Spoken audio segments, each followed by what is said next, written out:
The holographic display flickered to life in the center of the Galactic Survival Academy's main auditorium. Instructor Xanaxthar, a 7-foot-tall Krillian with iridescent scales and 4 compound eyes, surveyed the assembled recruits with what could only be described as concern. "Welcome to Death World Survival Training."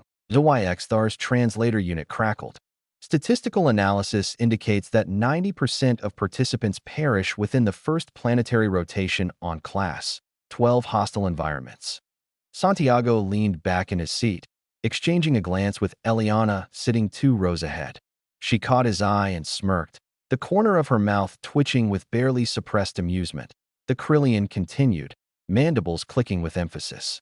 "Your deployment destination is Theta 7, a nightmare of biological hazards.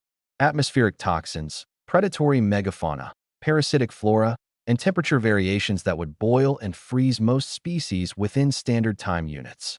Around them, the other recruits, a collection of species from across 3 galactic arms, shifted nervously.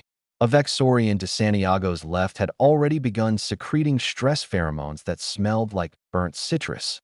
"The gravity is 1.3 times galactic standard." Xanaxthar projected images of Theta 7's hostile landscape. "The oxygen content is dangerously high at 21%, creating extreme fire hazards. Native predators hunt in coordinated packs, and the planet experiences regular seismic events." Eliana raised her hand. "Yes, Specialist Eliana." Xanaxthar's eye stalks swiveled toward her. "Quick question, sir. Is there liquid water?" The instructor's confusion was palpable.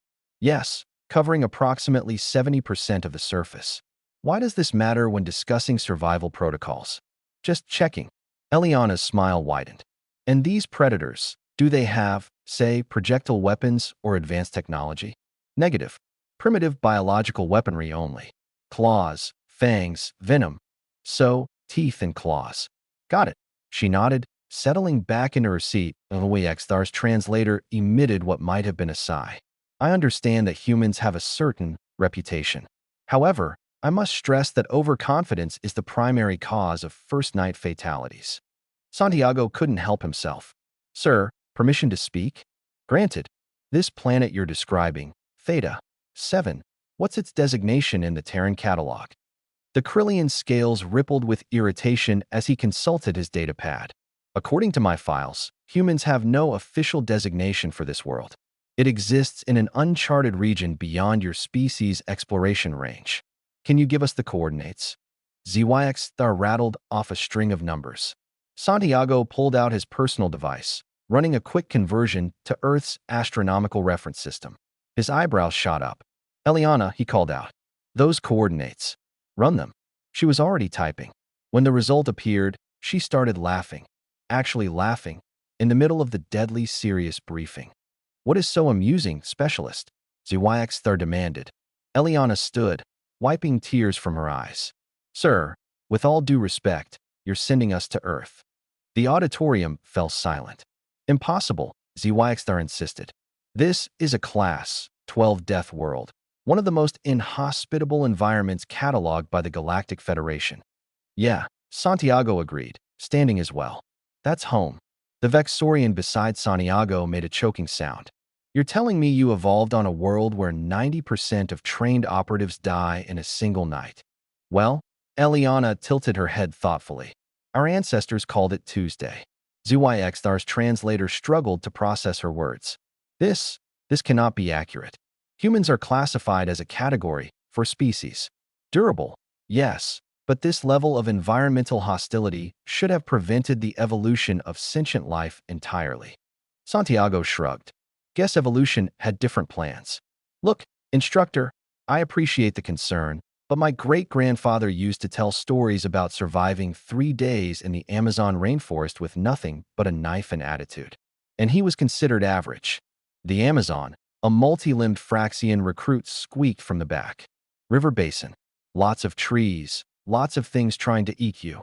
Humidity that makes breathing feel like drowning." Eliana waved dismissively. "Pretty standard stuff." "Your people consider a killing zone standard?" Xanaxthar's scales had shifted to a concerning shade of purple. "I mean, we did mostly stop dying to it once we invented air conditioning," Santiago offered helpfully. The Krillian instructor began pacing, his clawed feet clicking against the metal floor. Let me understand this correctly. The predatory megafauna we documented. Oh, you mean like bears? Or tigers? Eliana interrupted. Yeah, those are dangerous if you're careless. We used to hunt them for sport before we got ethical about it. The seismic events. Earthquakes. We build cities on fault lines. California's lovely this time of year. The temperature extremes. Santiago grinned. We have permanent settlements in deserts that hit 50 Celsius and tundra that drops to -50. Some humans vacation in both. The high oxygen content creating fire hazards. That's literally the only reason fire works on Earth, sir. Eliana pointed out. Thwax there seemed to deflate, his earlier confidence evaporating. The parasites? The venomous creatures? The frequent natural disasters. We invented medicine for the first, anti-venom for the second, and disaster preparedness protocols for the third, Santiago listed off. Hell, some of our sports involve willingly getting hurt. We throw ourselves out of aircraft for fun. The Krillian instructor stared at them both for a long moment, then turned to his datapad. His claws flew across the interface before he looked up at the assembled recruits. Class dismissed, he announced flatly. Humans, remain behind. The other species practically fled the auditorium. Once they were alone, Thar approached Santiago and Eliana, his posture suggesting exhausted resignation. How, he asked simply. How did your species not only survive but thrive on such a world? Eliana and Santiago exchanged looks. Finally, she spoke. Sir, when your whole planet is trying to kill you from birth, you either adapt or die. We adapted. We learned to outthink predators, outlast disasters, and outsmart diseases. We turned a death world into a garden through sheer stubbornness. And coffee, Santiago added. Lots of coffee. Yes, the caffeine addiction, Zwaxthar muttered. Another inexplicable human trait, consuming mild poisons for stimulation. Anyway, Eliana continued, you want to train recruits for death world survival? Let us help. We've literally been doing this since before we discovered agriculture. The Krillian instructor considered this, his scales gradually shifting back to their normal blue-green hue. The Galactic Federation will need to reconsider humanity's threat classification. We prefer persistent to threatening, Santiago suggested. Fine. Persistent. Zwaxthar tapped his datapad. New assignment. Specialists Eliana and Santiago, you will serve as co-instructors for this survival course. Perhaps the other species can learn something from beings who consider apocalyptic conditions. Tuesday. Eliana grinned. Does this mean we get to plan the field exercises?